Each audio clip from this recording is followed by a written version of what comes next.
So, only one person was loyal enough to watch one of the videos all the way through. The last upload, actually, with Evan's pickup. And at the end, I announced that we hit 250,000 views on the channel. And I asked for everybody's suggestions. Said, hey, what do you guys think I should give away to celebrate? And Mike FNY is his name on here, and I think that's his Instagram name too. I'm waiting to hear back from him. He was the only person who watched till the end, or at least the only person who cared to chip in and say what we should give away. So he's gonna win the giveaway. I put this wheel in this car a couple months ago. I like the look, but it's too small, and the wood grain doesn't match. It's not the same tone wood grain. So I'm gonna put the stock wheel back on. I've been kind of thinking about putting the stock wheel back on. And Mike actually suggested giving away a steering wheel. So, yeah, congratulations, Mike. You are the proud new owner of a pretty cool Nardi wheel. Shout out to everybody else who didn't care at all about winning anything. That's what you nerds get for not participating or watching, whatever. However you guys missed that.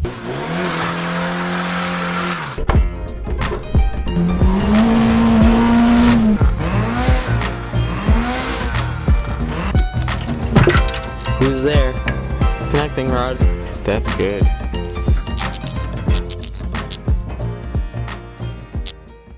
So, yeah, this is coming home with us. Some of you early subscribers will recognize this car all the way back. Oh, we got this here.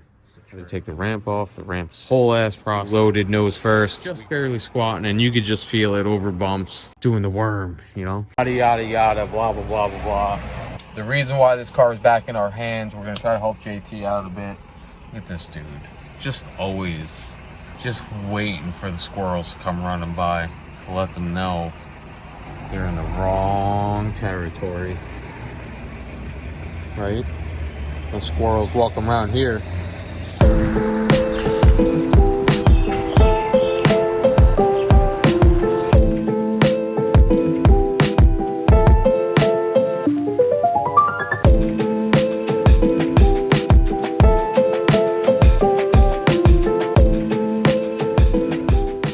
Last night I was running on fumes. I worked all day and then had to go to the firehouse. We had a fundraiser going on. I was on steak duty, so after being on the grill all day, I got the call that JT needed me to come pick this up and get it out of the shop. Where we're going today, I don't know if that will be included.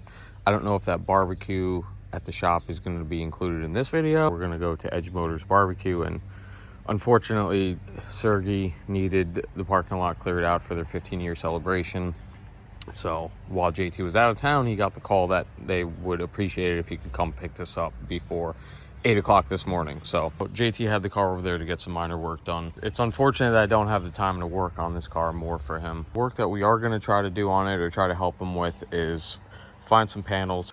If anybody's got a black door off a GTI original factory paint that will match better than what this car has and both front fenders, please reach out to myself here, leave a comment. Looking anywhere within reasonable distance of lower New York, because as you can see, there's something funky going on. It looks like this stuff was repainted.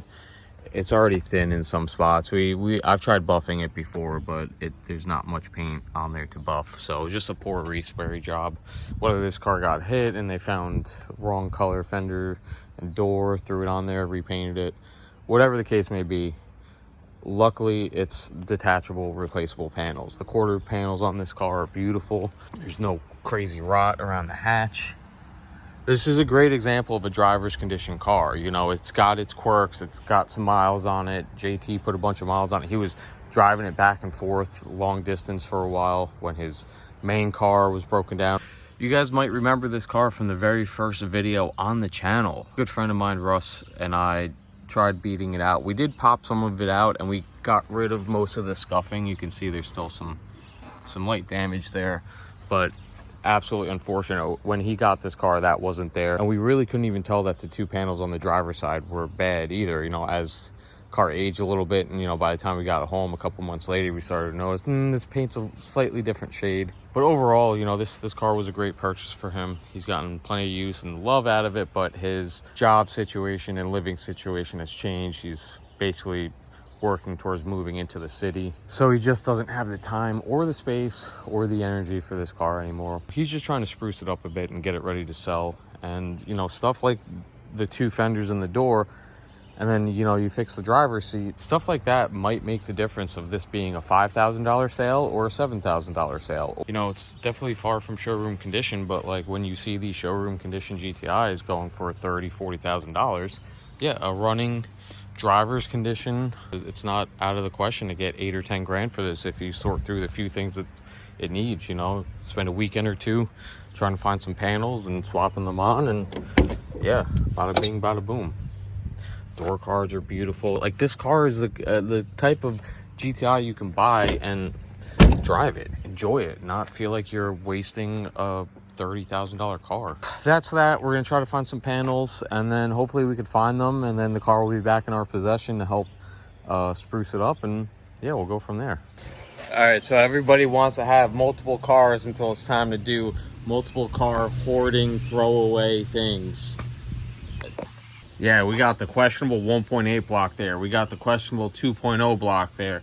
We got the very questionable 1.8 JH with a fucking paperweight on it. Basically scavenged the heads off of both of these. One of the many times I destroyed a head on the sport truck. So these have just been taking up space. I've been tripping over them. Got an 07K that is headed to the dumpster too. Somebody bought a couple parts off it, so we got a few bucks out of it. Otherwise, in the dumpster it goes. This, I don't even remember getting this. Just noticed now for the first time since having this for who knows how long that there's a, for what I would guess is an oil return. So was this thing boosted? How? I don't know. Another questionable 1.8. All going to the dumpster tomorrow. It's time to like try to reclaim the garage. 2 of those engine blocks are sitting there where the sewing table is now. The 07K, I've been tripping it over there for way too long. Yeah, and then next we got to tackle that disaster in the back. So while this is healthier than a drug addiction, it's not any less taxing on your mental. You can't overdose on this addiction, but you can kind of overdose on this addiction, and that's what this looks like. Last year at Madness, I brought that whole trailer load of stuff that had, no joke, like 6 or 7 transmissions on it, and I still have 2 transmissions in the back, and there's still a complete 1.8 JH with some headwork, and I don't know when the hell we're gonna find a home for that. But we'll find a home for this. You guys might remember the German auto service parts runner truck thing. You guys, here's a picture of it. You guys all know the truck. Anybody who's on Vortex has seen this truck before. This is the old motor from that truck. I have a set of Weber 40s for it. There's no coolant port there, so it looks real clean in the bay when it's in there. Can't really run heat without getting tricky with the plumbing. Yeah, I'm excited to put this motor in something. Who knows what the hell it's gonna go in. And we just got a lead on another free complete engine. The only reason I'm taking that is because Rachel wants her own Mark 1, so it kind of opens up the option of getting, yeah, because it's either spending 5-6 grand on a really nice complete Mark 1 or just yeah, I think getting a shell and having a motor for it would be good. Or just finding a decent shell with a decent interior you could get your hands on for like $1,000, $1,500. Yeah. Free motor. So what sucks about trying to like piece together your own interior from scratch is all these cars have different levels of sun fade. So you'll try and get like a nice complete baby blue interior, and then the blue pieces will be faded different colors, and it looks kind of crappy. Okay. The best thing is always buy it complete, unless you lay eyes on a complete interior and you take it out yourself or somebody takes it out for you.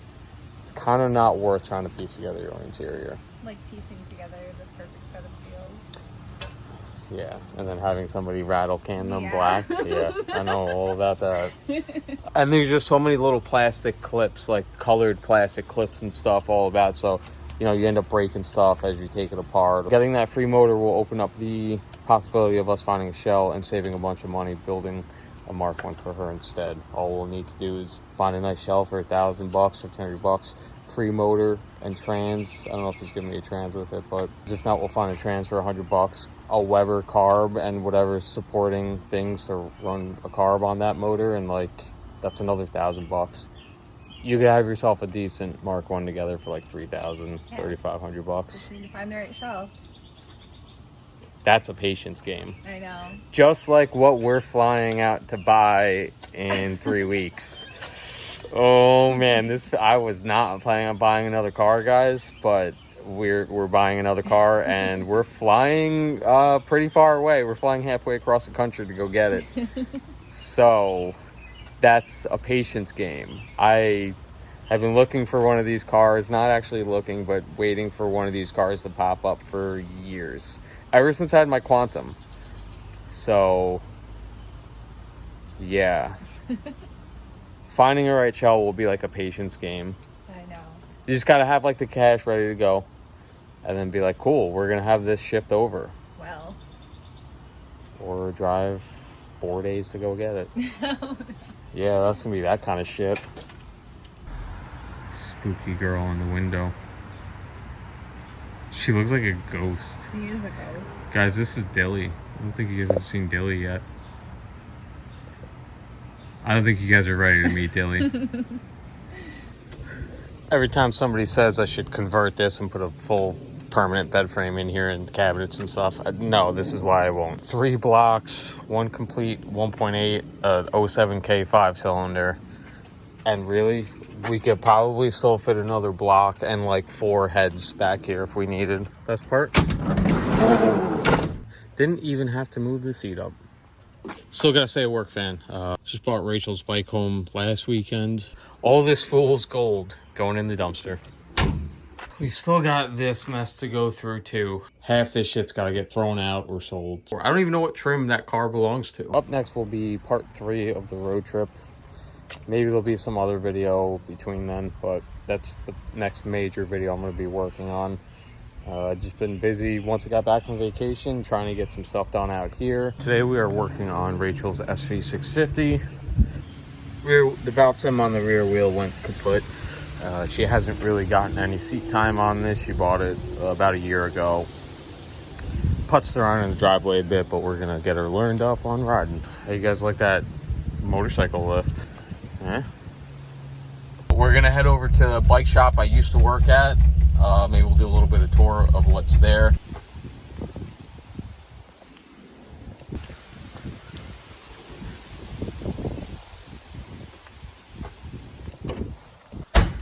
So there's a bike shop I used to work at part-time. I specialize in Triumphs, a lot of custom builds. This was the bike that kind of started it all for Brian. Great dude. This bike is awesome. Here's some pictures of it, how it looked for the longest time in blue, nice electric blue. It's got all the bells and whistles.